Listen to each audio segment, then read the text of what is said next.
Jeepney passengers in Valenzuela City won't need to pass their fare to the driver. Mayor Gatchalian got City Hall workers to design a system for it. Instead of passing coins and bills from one hand to another, this pulley-type fare box may be installed inside jeeps to minimize contact.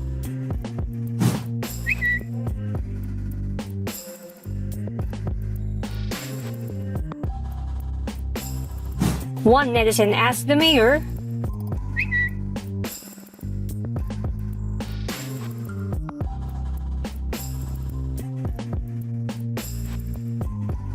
Gatchalian replied,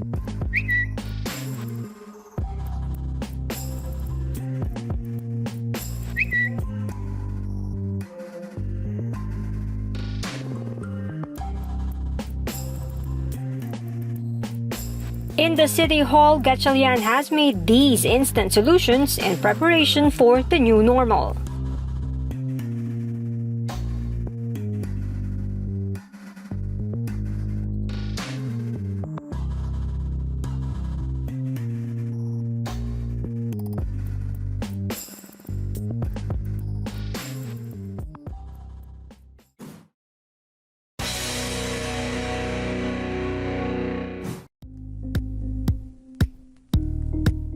Thank you for watching Politiko TV. Please like and subscribe to our channel for more videos.